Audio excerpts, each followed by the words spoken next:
तो मेरा दिल इतने जोरों से धड़क रहा था कि I couldn't hear my own voice. I am for abolishment of death penalty. कुछ लोग ऐसे होते हैं जिन्होंने सोसाइटी का बहुत हार्म किया है, तो ऐसे लोगों को हटा देना ही क्या इंसाफ नहीं है? नहीं, बिल्कुल नहीं। जस्टिस सिलेक्शन का सिस्टम है आज, कॉलेजियम सिस्टम जैसे आया है, इसके ऊपर जस्टिस चंद्रू हैं मद्रास हाई कोर्ट, उन्होंने काफ़ी कुछ टिप्पणी भी करी है, कुछ आर्टिकल भी लिखा है, और लोगों का भी कहना है कि इसमें कहीं ना कहीं नेपोटिज्म इन्वॉल्व है और शायद पॉलिटिकल इंटरफेरेंस भी इन्वॉल्व है। क्या ये होना चाहिए या ये नहीं होना चाहिए? जो उस समय भी जो करप्ट लोग आते थे, अभी भी करप्ट लोग आते हैं। नेपोटिज्म उस समय भी होता था, इस समय भी होता है। पॉलिटिशियंस की अकाउंटेबिलिटी, उनका वोट होता है, जुडिशरी की अकाउंटेबिलिटी कैसे होती है? ऐसा भी केस था जिसमें एक हस्बैंड के ऊपर आरोप था कि उसने अपनी वाइफ को जला दिया, तो उसके ऊपर भी आपने काफी नहीं। हेलो एवरीवन, इतिहास बनाने वालों को कलम नहीं हौसलों की ज़रूरत होती है, और जिन्होंने हौसलों की कलम से इतिहास बनाया है वो हैं जस्टिस अंजना प्रकाश, फॉर्मर जज Patna high court. Welcome to GWP ma'am. Thank you. क्योंकि ये हमारा चैनल नौजवानों को, बुज़ुर्गों को, सभी के लिए ये प्रेरणा देता है कि कैसे ग्रोथ विद पीस किया जाए, शांति के साथ कैसे बढ़ा जाए, आगे बढ़ा जाए।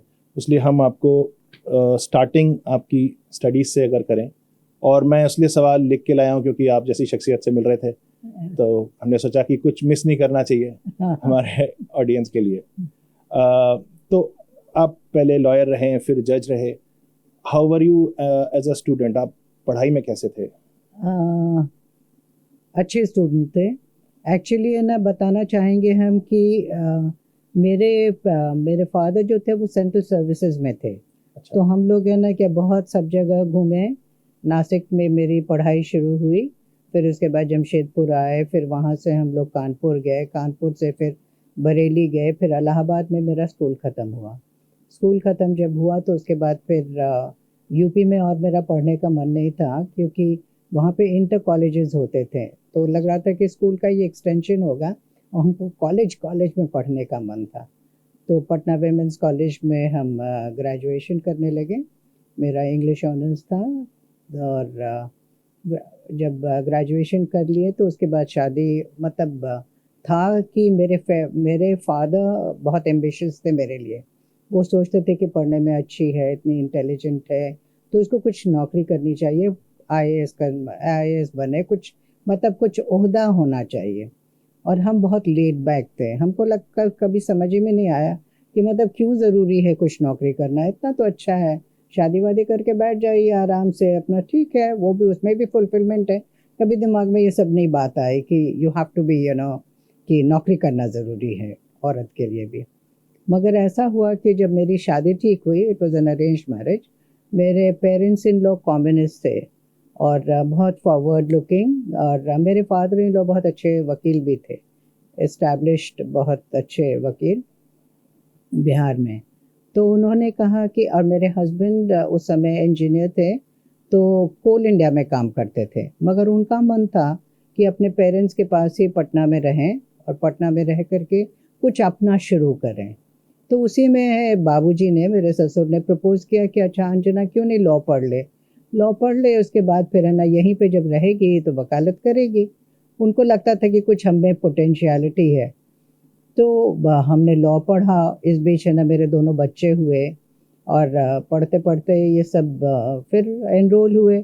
जब एनरोल हुए तो तब पता चला कि अच्छा वकालत क्या है, उसके पहले तो कुछ पता नहीं था। और इनिशियली बहुत इनहिबिशन था, इन द सेंस दैट जज, पहले बार, हम हमेशा कहते हैं इस बात को कि पहले बार जब हमको जज को उसका सामना करना पड़ा था, और छोटी सी बात है ना बोलनी थी कि मतलब पास ओवर या कुछ करना था, तो मेरा दिल इतने ज़ोरों से धड़क रहा था कि I couldn't hear my own voice, इतना हम नर्वस थे। So basically आपके ससुर जी का बहुत बड़ा योगदान रहा, बहुत बड़ा शायद आपके लॉ करने में। एब्सोल्युटली, हाँ एब्सोल्युटली, पूरा होन करने में हम, मेरा स्किल्स। कई सारे वकील हैं जो जजशिप एक्सेप्ट करने में हिचकिचाते हैं, आपने कैसे आगे बढ़ के इसको एक्सेप्ट किया? एक्चुअली है ना क्या, मेरी भी हिचकिचाहट थी, मगर हिचकिचाहट और किसी वजह से नहीं थी। एक तो एज मेरा हो चुका था, मेरा एलिवेशन जो था वो थोड़ा लेट हुआ, तो उस समय हमको लग रहा था कि बहुत कम समय रहेगा जजी का, तो और तब तक हम बहुत अच्छा करने भी लगे थे, तो लगा कि नहीं एक्सेप्ट करते हैं। फिर कुछ लोगों ने समझाया कि नहीं नहीं करो, कि क्योंकि न हम वकालत करने के बाद सुप्रीम कोर्ट भी आया करते थे, तो लोगों ने समझाया कि जब रिटायर कर जाओगे तो फिर तुम सुप्रीम कोर्ट में तो प्रैक्टिस कर ही सकती हो, क्योंकि हम बहुत पैशनेट हैं एज अ लॉयर। शुरू किया ज़रूर हमने ये प्रोफेशन बहुत हेजिटेंसी के साथ, मगर न बहुत हम बहुत पैशनेट हैं अभी भी अपने वकालत के बारे में, तो हमको बहुत अच्छा लगता है काम करना। तो सब लोगों ने कहा कि रिटायर करिएगा तो उसके बाद तो कर ही सकती हैं, इसीलिए कोई बात नहीं है। आई थिंक इंडिया का सौभाग्य रहा कि नहीं आप नहीं नहीं, कोई सौभाग्य नहीं रहा सब। तो आपकी जज की वाली जर्नी की अगर हम बात करें तो कई बार पब्लिक प्रेशर से कुछ डिसीजंस ऊपर नीचे होते हैं, इसके ऊपर कुछ आपका विचार? नहीं, हमको नहीं लगता है कि बहुत पब्लिक प्रेशर से कभी कुछ ये होता है। इनफैक्ट जानते हैं बहुत सारे चीज़ों को ना कि इतना सेंसेशनल बना के पेपर में निकालते हैं, और मेरी अपनी समझ रही है कि जो लॉ कहता है आपको वो करना चाहिए। पेपर क्या कहता है, पेपर क्या नहीं करता है, क्योंकि क्या ट्विस्ट कौन दे रहा है उससे आपको क्या मतलब है। आपको तो अपने लॉ से मतलब है, अपने फैक्ट से मतलब है, उसी पर कीजिए। कोई तरह का प्रेशर नहीं होना चाहिए, ना मेरे ऊपर कभी प्रेशर रहा। और हम समझते हैं कि हाई कोर्ट लेवल पर काफ़ी प्रेशर लोगों को कम भी लगता है अपने ऊपर। हाई कोर्ट लेवल पर डिस्ट्रिक्ट जुडिशरी पे हो सकता है, क्योंकि वो इतना क्लोज हैं to the place, to the time and to the place, इसीलिए वहाँ पे कुछ ज़्यादा प्रेशर हो सकता है। हालांकि फिर भी लोग प्रेशर में काम नहीं करते हैं, मगर हाई कोर्ट में ये फार रिमूव तो उतना ज़्यादा नहीं होता है। जी, कुछ अब ऐसे सवाल जो कि डायरेक्ट जज होने से रिलेटेड हैं, जैसे सुप्रीम कोर्ट का एक फैसला आया था जिसमें उन्होंने कहा था कि bail is the rule and jail is the exception, यानी कि आप एज अ रूल सबको बेल दें और जेल केवल एक्सेप्शनल केसेस में करें। पर आज हम शायद ये नहीं देखते हैं, या देखते हैं मुझे पता नहीं, इसके ऊपर क्या विचार है आपका? मैम, तो ये बहुत अनफॉर्चुनेट है कि हम लोग बोलते कुछ और हैं, करते कुछ और हैं, क्योंकि फॉर एवरी ये सब पब्लिक स्पीच में बहुत अच्छा लगता है सुनना, और हो सकता है कि कोई कोई बहुत लैंडमार्क जजमेंट्स में भी ये सब चीज़ लिखा रहता, मगर ये बहुत घिसा पिटा एकदम स्टीरियोटाइप्स में बोले चले जाते हैं। How much of yourself do you apply to this kind of a thought, ये थोड़ा सा मतलब है कि मेरे लिए मुश्किल हो जाता है रिकनसाइल करना। एंड इन फैक्ट जो रियलिटी है उसमें आई डोंट थिंक जजेस रियली बिलीव कि bail is the rule and jail is the exception. I don't think they believe in that. अच्छा, जो प्रिंसिपल, जो एस्टैब्लिश्ड प्रिंसिपल्स जो हैं of bail, I don't think the जजेस रियली फेथफुली फॉलो देम। अच्छा, तो उनको लगता है जेल करना है तो वो जेल कर देंगे। हाँ, and for all kinds of reasons which are not tenable actually, which are not tenable. हाँ, क्योंकि जो ज्यूरिस्प्रूडेंस हमारा है बेल का, उसमें बहुत मतलब कुछ फिक्स्ड क्या बोला जाए टर्म्स है जिसको कि आपको फॉलो करना है, मगर unfortunately those are not the reasons why people are getting bail और are being refused bail. It's unfortunate. Correct. Ma'am, death penalty को लेके आपका क्या विचार है? स्पेशली जो सुप्रीम कोर्ट की एक डॉक्ट्रिन है रेयरेस्ट ऑफ रेयर केसेस में देना चाहिए। आजकल कुछ लोग कहते हैं कि डेथ पेनल्टी एबॉलिश कर देनी चाहिए, देनी ही नहीं चाहिए। आपका क्या रहा है इसमें? I am for abolishment of death penalty for the simple reason कि हमको लगता है कि no one has the right to take away anyone's life. Even if you are a state, then also you do not have the right to take away anybody's life. और जहाँ तक rarest of rare principles की बात है, बहुत सारे उसमें ना पैरामीटर्स दिए गए हैं वेरियस केसेस में कि रेयरेस्ट ऑफ रेयर केस क्या होंगे, मगर आप कभी भी किसी चीज़ को एक इस तरीके से एक बॉक्स में नहीं डाल सकते हैं कि ये टिक मार्क हो गया, ये ऐसी चीज़ है तो इसीलिए ये टिक मार्क हो गया, टिक मार्क हो गया, अच्छा 8 आउट ऑफ 10 में ये आ गया इसीलिए ये रेयरेस्ट ऑफ रेयर केसेस हो गए। ये इतना सब्जेक्टिव चीज़ है ना, ये रेयरेस्ट ऑफ रेयर केसेस जो हम समझेंगे रेयरेस्ट ऑफ रेयर केसेस आप हो सकता है कि ना समझें, तो ये बहुत सब्जेक्टिव चीज़ है। नो मैटर आप जितना भी इंडॉक्ट्रिनेट अपने को क्यों नहीं करें, कितना भी आप जुडिशली मैच्योर क्यों ना हो, आपसे गलती हो सकती है, और ये गलती किसी और के का जान ले ले, ये तो बहुत बुरा होगा ना। पर मैम कई बार ऐसा भी होता है कि कुछ लोग ऐसे होते हैं जिन्होंने सोसाइटी का बहुत हार्म किया है, तो ऐसे लोगों को हटा देना ही क्या इंसाफ नहीं है? नहीं, बिल्कुल नहीं, मेरे समझ से तो नहीं। Everyone has a right to live. Maybe you know if you committed a wrong, तो उसके लिए जो पनिशमेंट है वो पनिशमेंट आप दीजिए, but don't take away his life. Life is too precious to be taken away. कई बार हम देखते हैं कि जो लाइफ इम्प्रिजनमेंट भी हो रही है 20 साल की होती है, बट कई बार उससे पहले भी रिहा हो जाते हैं, नहीं, फिर जाके कुछ कमिट करते हैं क्राइम। नहीं, अब देखिए, मतलब है ना, यहाँ पे एक मिसकंसेप्शन है कि लाइफ इम्प्रिजनमेंट जो होता है तो वो एक फिक्स टेन्योर के लिए होता है, ठीक है। आजकल तो खैर सुप्रीम कोर्ट कहता है लाइफ मीन्स लाइफ, मगर ऐसी बात नहीं है, क्योंकि स्टेट को फिर भी पावर है कि उसको रिमिशन दे। रिमिशन दे कर भी उसको मिनिमम तो 14 ईयर्स रहना ही होगा। तो 14 ईयर्स अगर रहना होगा तो लाइफ का मतलब वो होता है, उसके बाद फिर वो निकल करके सेकंड क्राइम करते हैं, ये हमने कभी नहीं सुना है। बोलने के लिए भले ही लोग बोलते हैं, मगर ना कि ऐसी बात होती नहीं है। आप जो बोल रहे हैं वो एक्चुअली बेल पर निकल करके कोई आदमी फिर से ऑफेंस करता है तो वो बात होती है। तो मगर अगर वो बेल पे निकल करके फिर से ऑफेंस कोई करता है तो उसका बेल कैंसिल करने का कोर्ट को पावर है। वो तो प्रावधान जो है उसको तो आप अप्लाई कर ही सकते हैं। ठीक है। और मैम एक शायद आपका केस भी था जिसमें किसी लोअर कोर्ट ने कुछ डेथ सेंटेंस सुनाया था। आपने शायद वो कुछ शूटिंग वूटिंग का था, कुछ लोगों को, कुछ लोग मरे भी थे उसमें, तो आपने तो उसको शायद कम्यूट कर दिया था, पर अल्टीमेटली वो रिहा हो गया था। सो इसके ऊपर क्या कहना है? अगर देखिए, वही अब बताना चाह रहे थे ना कि कितना इंडिविजुअल सेंसिबिलिटी कितना होता है। हम जब डिवीजन बेंच में बैठे थे तो एक जज ने उसका डेथ सेंटेंस कंफर्म किया, हमने उसको कम्यूट करके लाइफ इम्प्रिजनमेंट किया, और थर्ड जज ने जाकर के उसको एक्विटल किया। तो यहाँ 3 जजेस हैं और तीनों का व्यू अलग है। अगर आप एक तरह से सोचिए कि जो फर्स्ट वाले जज जिसने उसका डेथ सेंटेंस बरकरार रखा था वो रह जाता, तो जो बाकी 2 जज का जो ओपिनियन था वो उसको तो बिल्कुल कॉन्ट्ररी हो जाता। तो वुड दैट बी प्रॉपर? यही demonstrate practical aspects of criminal law यही है। और जो जस्टिस सिलेक्शन का सिस्टम है आज, कॉलेजियम सिस्टम जैसे आया है, इसके ऊपर जस्टिस चंद्रू हैं मद्रास हाई कोर्ट, उन्होंने काफी कुछ टिप्पणी भी करी है, कुछ आर्टिकल भी लिखा है, और लोगों का भी कहना है कि इसमें कहीं ना कहीं नेपोटिज्म इन्वॉल्व है और शायद पॉलिटिकल इंटरफेरेंस भी इन्वॉल्व है as per that article also. तो इसके ऊपर आपके क्या विचार हैं? क्या ये होना चाहिए या ये नहीं होना चाहिए? देखिए, जजेस का अपॉइंटमेंट या किसी का भी अपॉइंटमेंट बहुत सेंसिटिव चीज है, राइट। और जो अपॉइंट करने वाला आदमी है अगर वो सच्चा रहेगा ना, तो इररिस्पेक्टिव ऑफ कौन सा सिस्टम रहे, इट मैटर्स लिटिल। तो अगर आज के दिन हम सोचे कि कॉलेजियम सिस्टम में ही खाली नेपोटिज्म होता है या गलत आदमी लोग चूज होते हैं, ऐसी बात नहीं है। जब पॉलिटिकल लोगों का भी जब ये पॉलिटिकल अपॉइंटमेंट्स होते थे तभी भी इस तरह की गलतियां होती थी।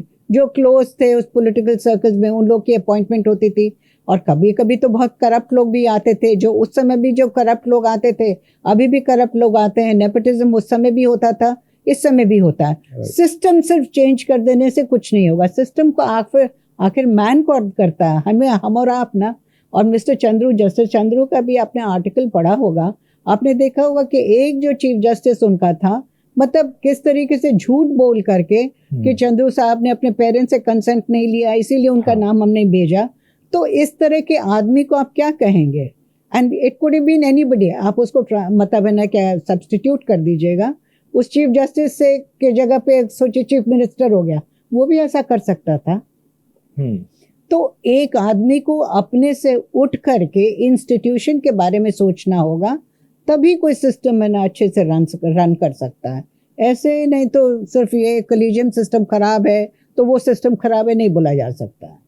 तो इसके हिसाब से फिर एक और सवाल जो बहुत इंपॉर्टेंट है वो आता है अकाउंटेबिलिटी इन जुडिशरी। हाँ। क्योंकि IAS UPSC वाले जितने होते हैं उनका एनुअल रिपोर्ट होती है, पॉलिटिशियंस की अकाउंटेबिलिटी उनका वोट होता है, जुडिशरी की अकाउंटेबिलिटी कैसे होती है? हाँ, ये भी बहुत in fact it's a very interesting question. अब अकाउंटेबिलिटी की बात जहाँ तक होती है तो एक्चुअली जो लोअर जुडिशरी होता है, लोअर जुडिशरी तो नहीं बोलना चाहिए, जो डिस्ट्रिक्ट जुडिशरी जो होता है उन लोगों का तो एसीआर वगैरह होता है, जैसे मैजिस्ट्रेट हो, डिस्ट्रिक्ट जजेस हैं, उन लोगों का होता है। आप जब बात करें हाई कोर्ट जजेस का, तो हाई कोर्ट जजेस का मतलब है ना एसीआर तो ऑब्वियसली नहीं होगा, वो तो कॉन्स्टिट्यूशनल पोस्ट है और अब फॉर अ फिक्स टाइम है, इसीलिए आप उसमें एसीआर तो कहीं हो नहीं सकता। उनको रिमूव करने का भी सिस्टम जो है वो सिर्फ इम्पीचमेंट है, बहुत लंबा है, वो तो होगा नहीं, इसीलिए एसीआर का सिस्टम नहीं होगा। खुद ही आदमी अपने को बुलंद करके रखेगा और सोचेगा कि हम इंस्टीट्यूशन के लिए काम कर रहे हैं, तो everything will be fine. So is there accountability ma'am? I wouldn't say that there is accountability, but I don't think, that it can be said very generally that no one is accountable. I don't say this. I mean, like when I was working, I was accountable, and there were lots of people like me who were very accountable. So when we choose to talk about people, we choose to talk about people who are not accountable. But, as to compare to one person who's not accountable, there must be hundreds, who are very accountable, who will be very competent, who've been thoughtful about, they are keeping the judiciary or the institution alive. तो बहुत सारे लोग होते हैं, we don't talk about them. Correct ma'am, आपका एक case था जिसमें कुछ बांग्लादेशी रेफ्यूजीज थे या इमिग्रेंट्स थे जो कि इलीगल इमिग्रेंट्स करके सरकार उनको बाहर निकाल रही थी, बट आपने शायद उनको ये था बहुत पुराना केस था एक्चुअली, ये ऑकरेंस था 1983 का, जैसा अभी आपके इंटरव्यू के पहले हमने देखा उसका फैक्ट 1983 का ही था, जबकि एफआईआर उन लोगों के खिलाफ हुआ था, कुछ लोगों के खिलाफ, कि है ना क्या बांग्लादेशी लोग आकर के यहाँ पे रह रहे हैं। फिर उसके बाद है ना कि एक गवर्नमेंट रिपोर्ट आया, उसमें है ना कि उन्होंने उसको कह दिया कि ये बांग्लादेशी हैं। जब वो रिट फाइल किया तो जब मेरे पास जब आया फाइनल हियरिंग के लिए, तो I think one of the considerations was this, that what is the inquiry that you did, whether before you termed that person as a foreigner, that inquiry had to be done. That when you did not conduct that inquiry, how can you be just somebody be just termed as a foreigner? आज के दिन तब तो किसी को भी आप बोल दीजिए कि इसका नाक नक्श ऐसा है, इसका बाल ऐसा है, तो इसका स्किन कलर ऐसा है, उसके वजह से the person is of a certain origin. But that's not true. You have to make a proper inquiry about it. और उस केस में प्रॉपर गवर्नमेंट एजेंसी थी, उसने प्रॉपर इंक्वायरी नहीं किया था, और फिर मेरा ये कहना था कि और the person had not even been heard. आप अगर जब आप है ना क्या आप जाइएगा तो ट्राइब्यूनल को भी तो सुनना चाहिए ना from the other side, but there is no hearing from the other side. एक गरीब आदमी, मतलब गरीब क्या, हम ही लोग को अगर बोला जाएगा सब डॉक्यूमेंट्स दिखाने के लिए, हम ही लोग नहीं दिखा सकते हैं। तो आप ये सोचिए ना कि जो गरीब है आदमी, वो अपने खुद लाइफ में स्ट्रगल कर रहा, उसके पर क्या कागज पत्थर रहेगा जिससे वो अपने को एस्टैब्लिश कर सके। और यूजुअली लोगों का माइंडसेट यही होता है कि अरे ये सब है ना क्या बेकार का है, they are not worth listening to, this kind of a dismissive attitude that people in position have against a person who is not privileged. ये इज द अनफॉर्चुनेट थिंग मेरे समझ से, there is a complete disconnect there. तो आज के दिन में जब आधार कार्ड और ये आ गया है, आज अगर आपको वही फैसला करना हो, तो क्या आप तो I will obviously see whether all the documents satisfy, because there could be a presumption, but the presumption is not something which cannot be disclosed. Yes. Presumption of innocence जो है international law में, वो presumption of innocence तो आपको मतलब वो तो that's a given right, that's an inalienable right, तो इसीलिए वो तो होगा ना। एक आपका केस ये भी था मैम जिसमें 498A का, जिसमें मैरिड वुमेन के ऊपर मतलब कुछ क्रुएल्टी का केस था। तो ये शायद वो सेक्शंस हैं जो कई बार मिसयूज भी होते हैं। तो ऐसे केसेस में जैसे आपने भी फैसला दिया था, आप या कोई भी जज ये कैसे निर्णय ले, या बहुत दिक्कत होती होगी शायद देखने के लिए कि एक्चुअली क्रुएल्टी हुई है या मिसयूज हुआ है सेक्शन को, शायद आपने भी नहीं। देखिए यहाँ पे ना थोड़ा सा 2-3 चीज है। लोग बोलते हैं बहुत कि 498 इज वेरी मिसयूज्ड, मगर fact of the matter is that every penal offence is actually misused.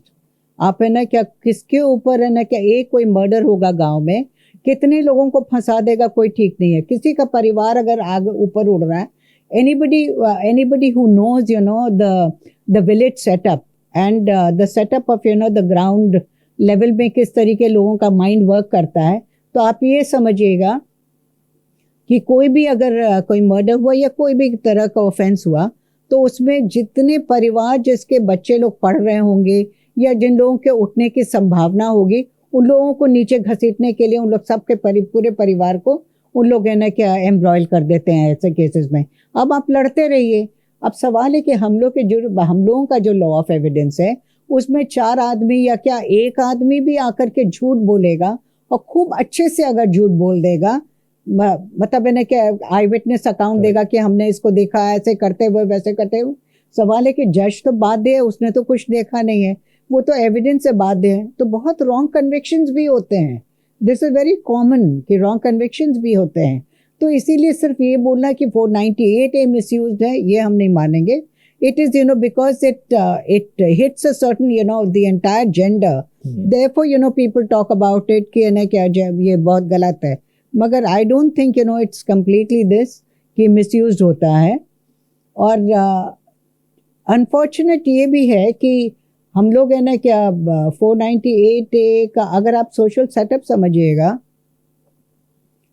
तो ज़्यादातर औरतें जो है ना वो ज़्यादातर औरतें they feel very secure in a married setup कि हम है ना क्या किसी की बहू हैं किसी की बीवी हैं। All that also gives people a lot of security. एक सोशल सेटअप में आपका सोसाइटी में एक आपकी स्टैंडिंग है कि फलाना की बहू ढकाना की बीवी दिस दैट ये सब होता है। तो that security she does not want to dislodge very easily.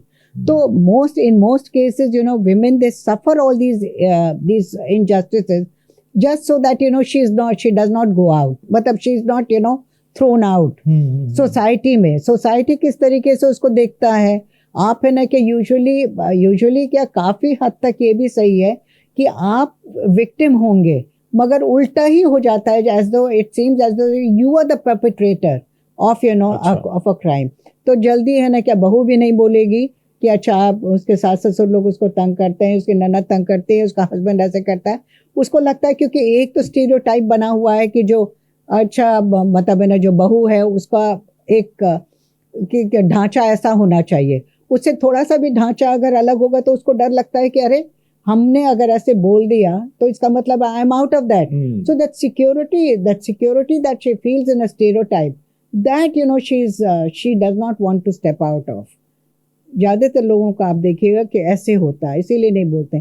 In fact अभी तक है ना कि अभी हाल ही में कल परसों ही देख रहे थे इंस्टाग्राम में कोई 4-5 लड़के लोग बैठे थे और एक लड़का है ना एक पोएम पढ़ रहा था बड़की भौजी। अब जितनी अच्छी चीज़ थी बड़की भौजी में थी, वो खाना भी बनाती थी, मुस्कुरा के सबको दिए भी देती थी, अपने खुद सबसे अंत में खाना खाती थी, ये करती थी। तो ये जो स्टीरियोटाइप्स हम लोग अपना बना करके रखें ये सिर्फ मर्दों के दिमाग में नहीं है, ये औरतों के भी दिमाग में है। तो हम लोगों का भी अपना है ना कि बहुत चैलेंज होता है कि you also want to fit in, the first desire is to fit in and when you are unable to fit in you start feeling as though you are the person who's wrong।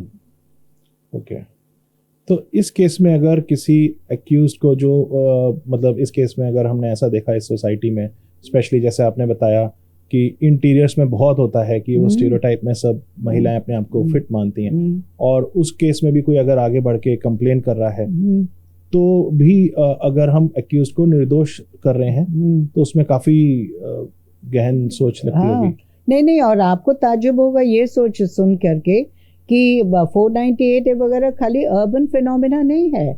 हम तो Patna high court के रहे हैं तो हमको पता है remote जगह विलेजेस में भी 498 का केस काफी कॉमन हो गया है अब। अच्छा। Because people have started speaking out.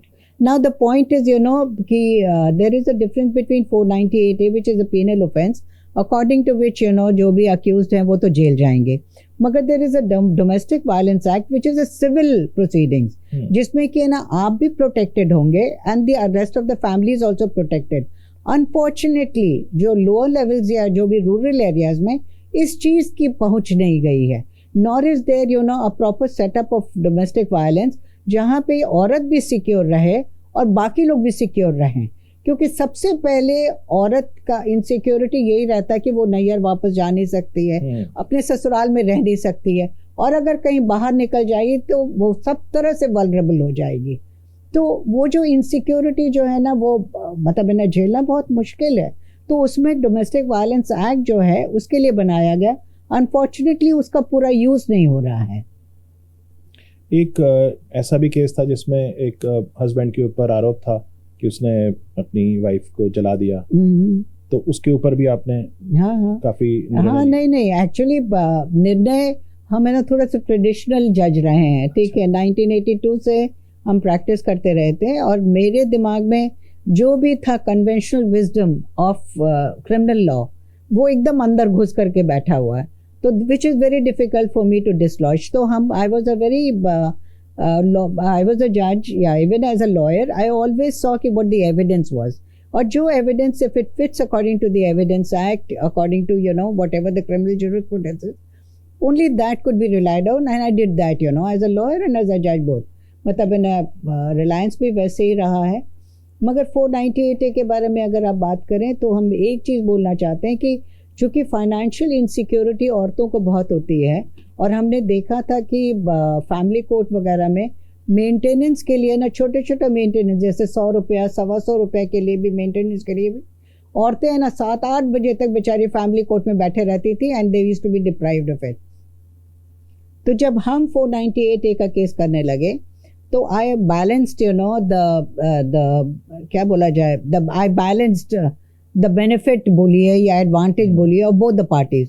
I didn't want to send this person behind the bars, क्योंकि there would be no point in sending the person behind the bars when jail is the rule, jail is the rule and bail is the rule and jail is the exception, so why should you send him to jail anyway?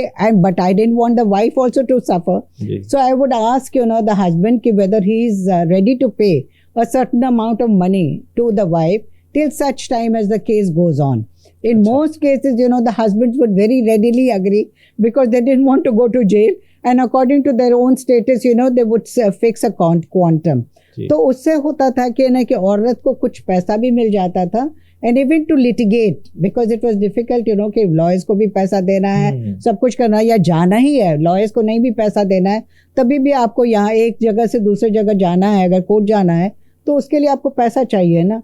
तो ये हो जाता था, तो दोनों का benefit जो है वो बैलेंस हो जाता है। सोशल जस्टिस देखते हैं। सोशल जस्टिस, ये वो दिस इज आल्सो मतलब conventional wisdom I would say that nobody should be both of them should be treated as equal. Correct. And pre-trial तो have no right to put anybody keep anybody in jail unnecessarily.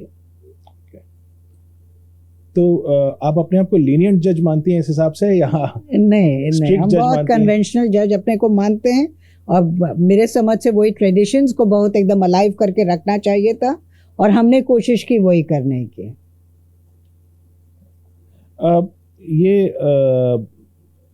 इसमें अगर हम देख रहे हैं कि evidence और वो सब निकल के आ रहा है तो काफ़ी हद तक पुलिस का रोल आता है इसमें, और पुलिस कई बार जेन्युइनली कई बार इंटेंशनली एविडेंस के साथ गलती भी कर सकती है।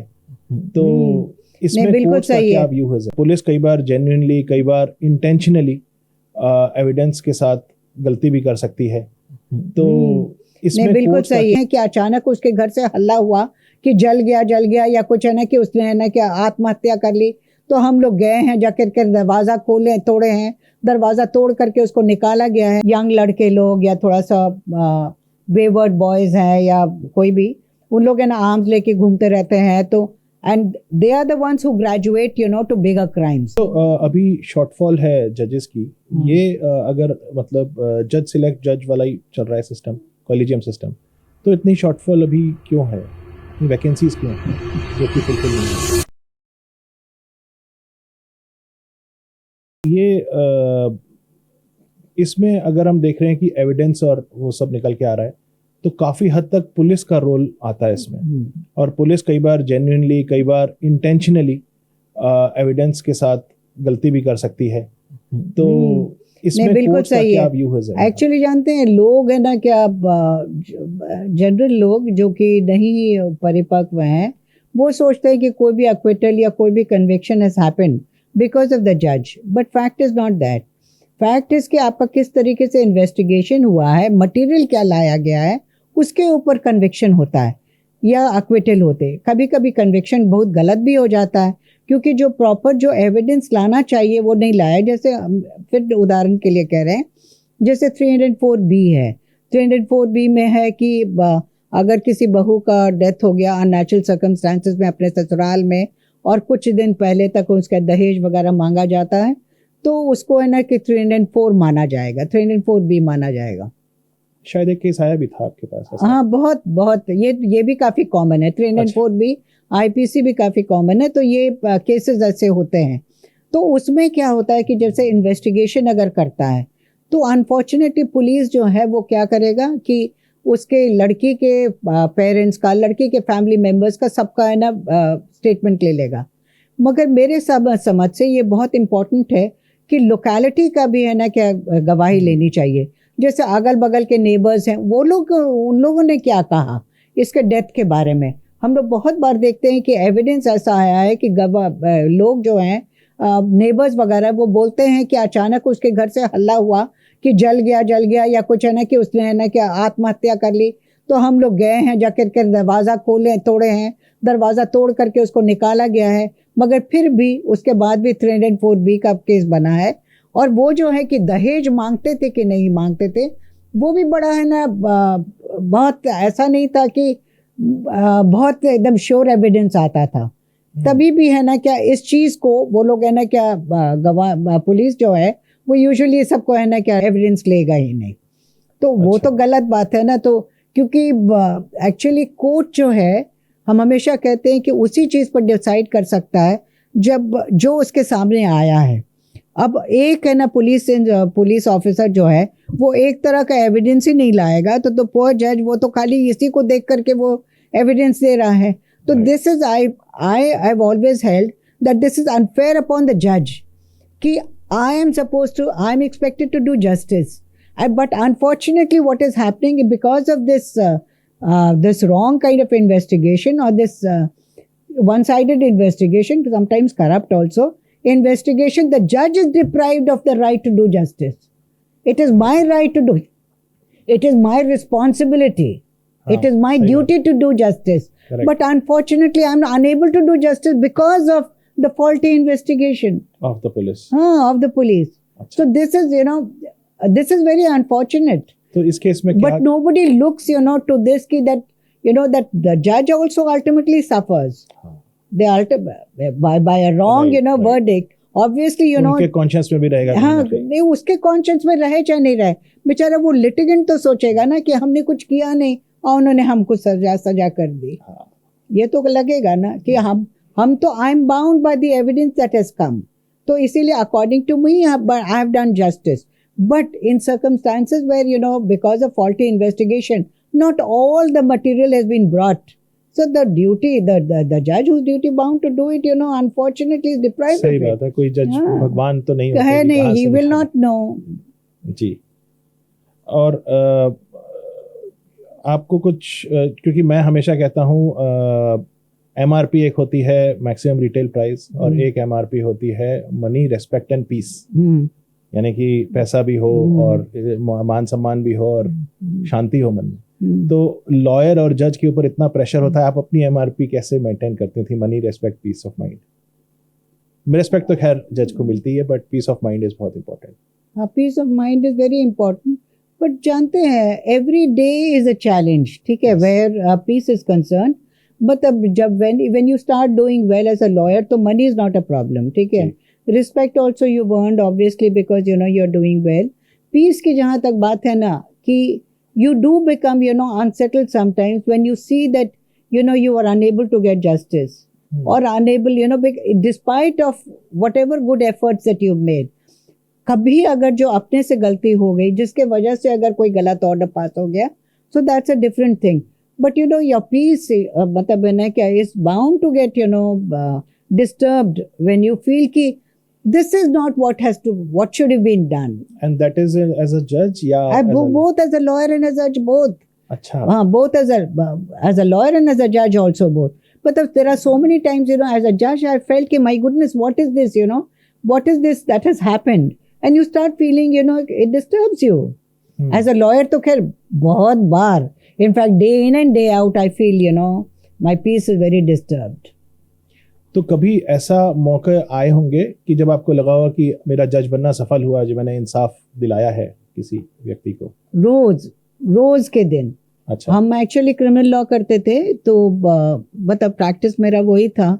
तो जज, चीफ जस्टिस जो भी रहते थे, तो हमको है ना यूजुअली क्रिमिनल रोस्टर ही दिया करते थे। तो क्रिमिनल रोस्टर का मतलब था कि बहुत सारे बेल एप्लीकेशंस थे, जितने पेंडिंग बेल एप्लीकेशंस थे वो सब मेरे यहाँ लगते थे।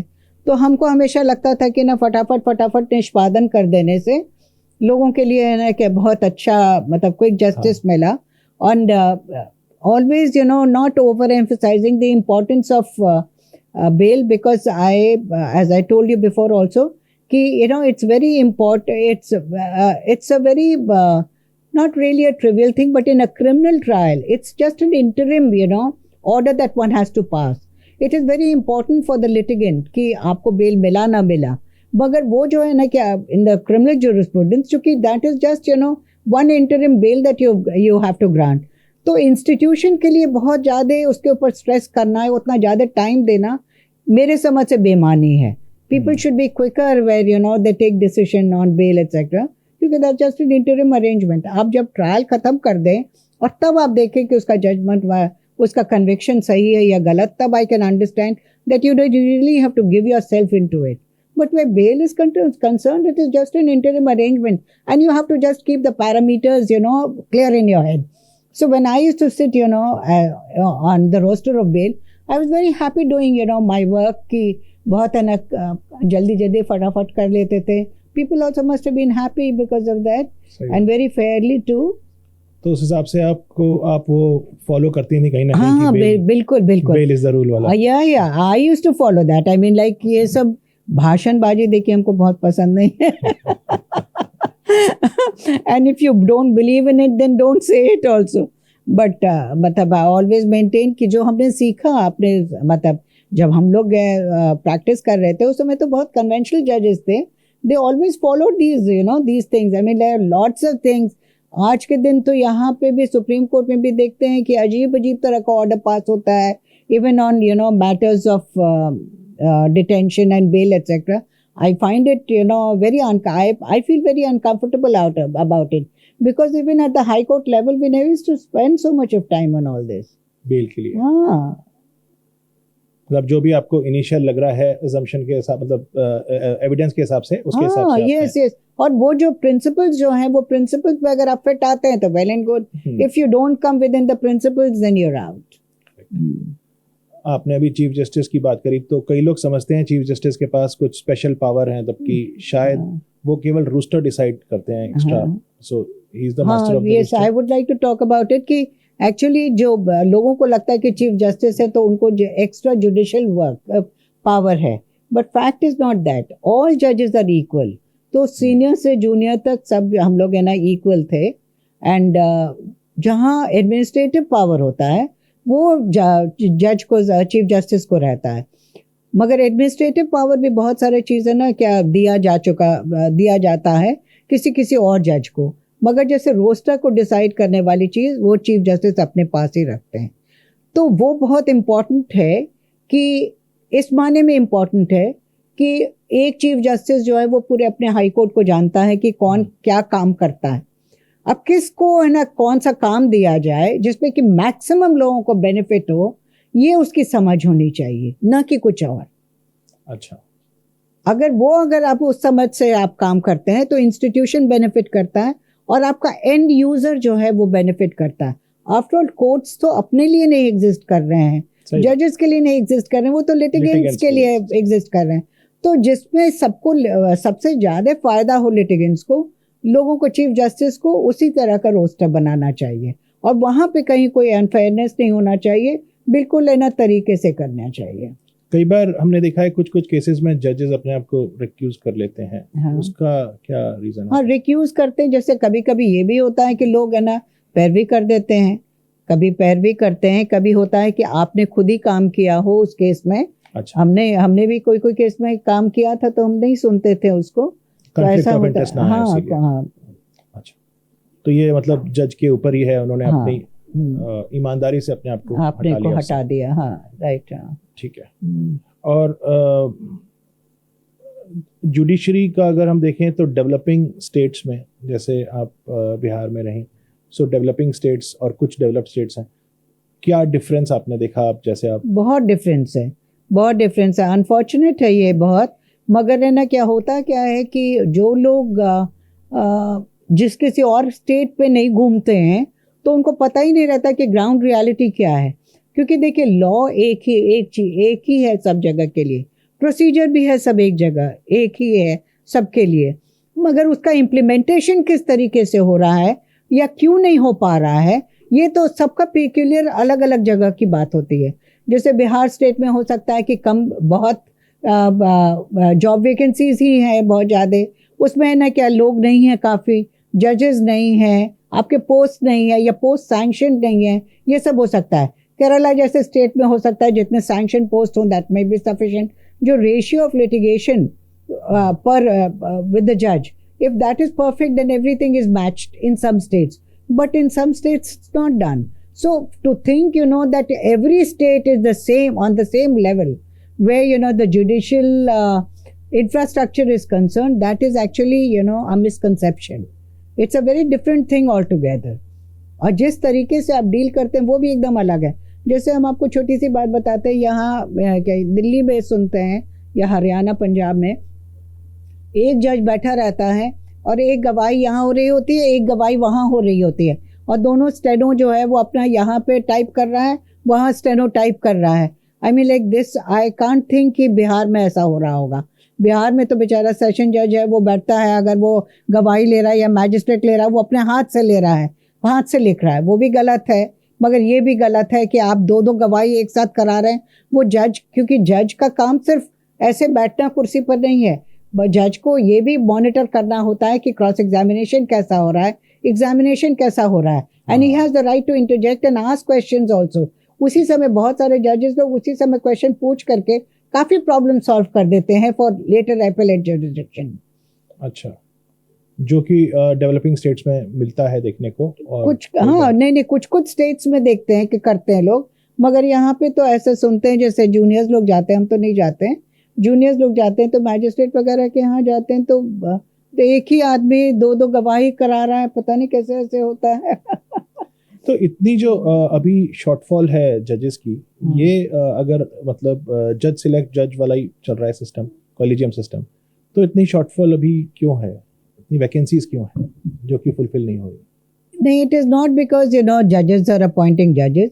द पॉइंट इज कि जितना स्ट्रीमलाइन करना चाहिए उतना स्ट्रीमलाइन लोग करते नहीं है। तो क्या अच्छे लॉयर नहीं है जो जज बनना चाहते हैं? काफ़ी जजेस नहीं ऐसी बात नहीं है। हम तो बिहार के बारे में ये कहेंगे कि मतलब है क्या, जो भी अच्छा करते हैं दे श्योरली वांट टू बिकम जजेस, अच्छा। बिकॉज ऐसा नहीं है कि बहुत फैंटास्टिकली आप अमाउंट अर्न कर रहे हैं कि आपको लगता है कि जज की तनख्वाह जो है वो बहुत कम है, ऐसा नहीं होता है। मगर प्रॉब्लम क्या है ना कि जो अपॉइंटमेंट का जो प्रोसेस जो शुरू होता है और वो जो अंत होता है उसमें बहुत समय लग जाता है, और ये जो है this becomes big detractor for most people. They think कि अपना क्यों हम अपना चैन छोड़ें इसमें कि वकालत कर रहे हैं, अब मेरा नाम चला गया, अब 1 साल तक आप वेट कर रहे हैं, ना वकालत में मन लग रहा है ना कुछ कर रहा है, आपकी प्रैक्टिस भी जा रही है, सब कोई कह रहे हैं कि अरे वो तो जज बन जाएगा, इसीलिए उसके पास ब्रीफ नहीं आ रहे हैं। तो ये सब प्रॉब्लम्स हैं जिसके वजह से if there was a quick decision on the appointment, then I think more people would want to be judges.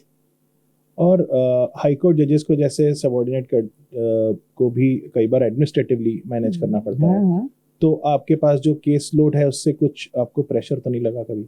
नहीं, केस लोड तो नहीं। इनफैक्ट हमको तो मतलब I thought that it was a very important function, क्योंकि ना क्या बहुत सारे लोगों के दिमाग में ये आते हैं ना कि हम लोग जो ब्यूरोक्रेसी का जो है या हायरार्की की बात है कि जो पूरा ऊपर वाला जो है ना, he has power over the other and after that he thinks that that's the only thing that he can do. He does not think in terms of this, that he is supposed to be a paternal figure for, for his subordinates. वो चीज़ जो ख़त्म हो जाती है ना, उसके वजह से सब जगह प्रॉब्लम होता है। But when I was the administrative, judge of any district and all that I made sure that my role was that of, somebody who's, a parent.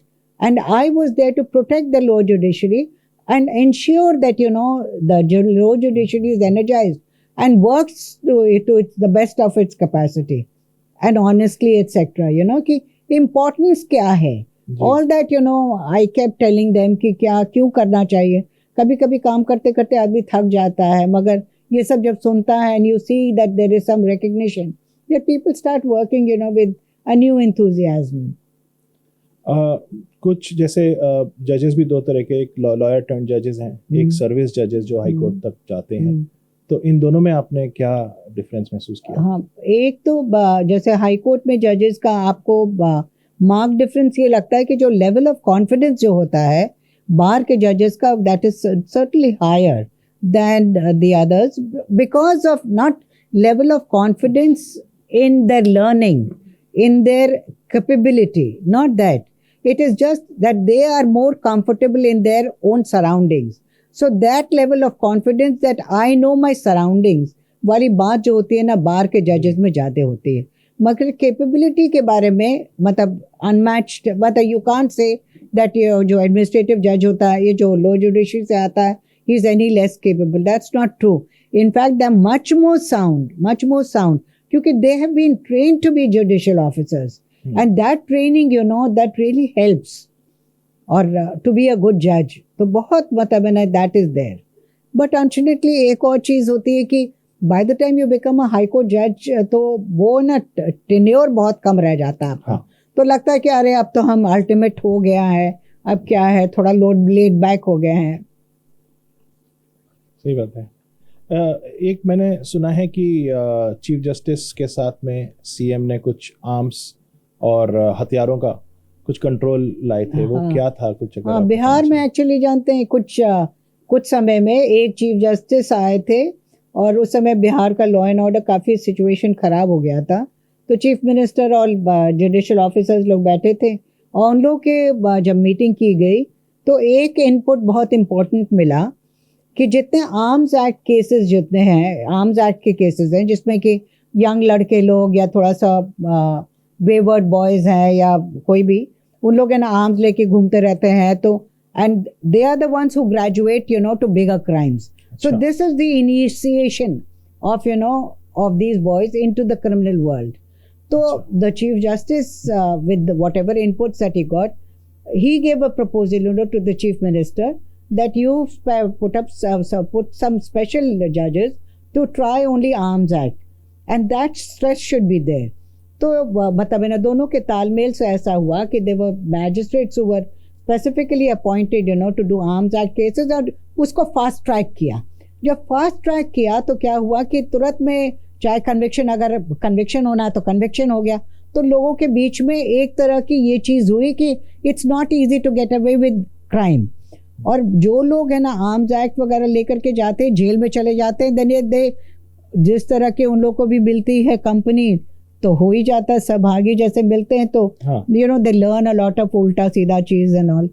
तो ये भी खत्म हो गया. अच्छा, जल्दी करने से कन्विक्शन अगर हो गया तो उन लोग में भी डर हो गया कि अरे बाप रे, मतलब कन्विक्शन भी हो सकता है, ऐसा नहीं है कि हम एकदम छूटे हैं कि अच्छा घूम सकते हैं, कुछ भी कर सकते हैं. तो उससे मतलब काफी फर्क आया उसके बाद? फर्क पड़ा था. आपको कभी पॉलिटिकल इंटरफेरेंस का सामना करना पड़ा क्या? नहीं, कभी भी नहीं. कभी भी नहीं. ठीक है.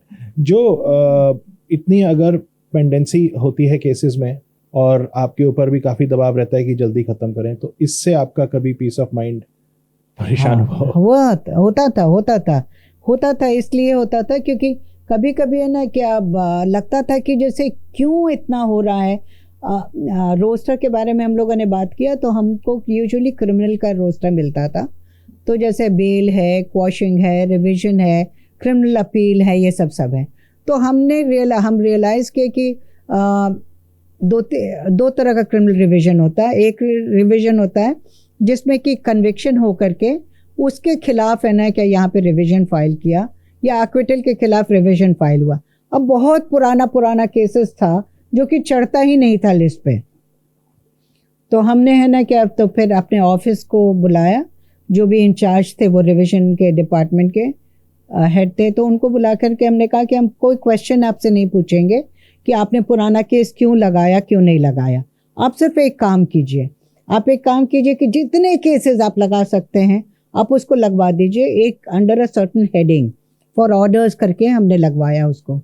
तो वो लोग भी मान गए। जब पता चला कि हम कुछ एक्शन नहीं लेंगे उनके खिलाफ, तो पुराना फाइल सब भी उन्होंने लगाया। जब पुराना लगाया तो फिर लॉयर्स भी कोई नहीं आते हैं। अब 20 साल 25 साल पुराना केस में कौन इंटरेस्टेड होगा, किसी कोई न लिटिगेंट इंटरेस्टेड है ना वकील इंटरेस्टेड है। जिसमें भी आते थे तो हम देखते थे कि लोअर कोर्ट रिकॉर्ड्स नहीं आए, लोअर कोर्ट रिकॉर्ड्स नहीं आए। अब लोअर कोर्ट रिकॉर्ड्स नहीं आए, उसके वजह से वो हेल्ड अप है। तो हम वकील साहब से पूछते थे कि आप इसमें ना प्रोवाइड कर दीजिएगा हमको रिकॉर्ड्स जो रहेगा, तो वो बोलते थे कि हाँ ठीक है। तो फिर वो कंसेंट लेकर के हमने एक ही साथ बहुत सारे केसेस को फिर हियरिंग में डलवा दिया।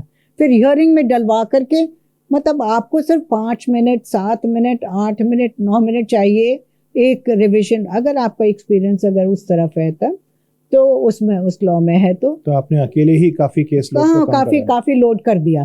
तो ये सब चीजें है ना, दिमाग हमेशा चलते रहता था कि कैसे करें क्या करें, जिसमें कि मैक्सिमम। यही फायदा हुआ ना जब वो शर्मीली लड़की एक लॉयर और एक जज बनी।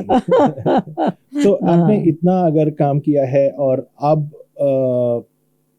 इसके काम के बाद भी आफ्टर जजशिप आल्सो आप अभी भी कंटिन्यू कर रही हैं, उसके ऊपर कुछ थोड़ा सा बताइए ना, बिकॉज हमारे काफी सारे ऑडियंस CEOs हैं, CFOs हैं, so they'll also like to understand. Actually ये ना कि अब रिटायरमेंट के बाद हमको लगा कि मतलब obviously I was very passionate about being a lawyer, तो ज्वाइन तो करना ही था।